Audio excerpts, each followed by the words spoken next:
why we have to maintain a distance when we go out in public places like parks and malls and beaches. Let me tell you. Good morning, my dear teacher and my dear friend. My name is Mohammed Uzair and I am from Tetrad. Today I am going to show you how far a teenager can go. I have a water bottle and I left some papers. Now I am going to play.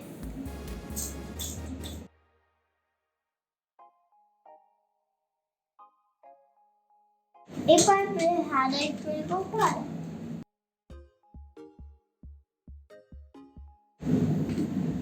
If I cover the noodle with the tissue, it will be only on the tissue.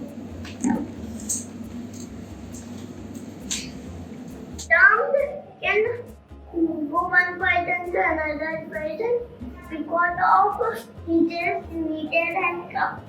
First thing we should do two things.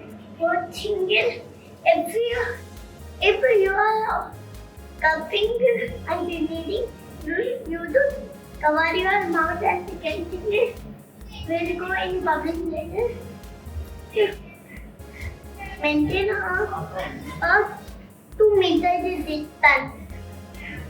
When I will grow up, I want to become a scientist and find cures for new diseases and make my country proud. Thank you.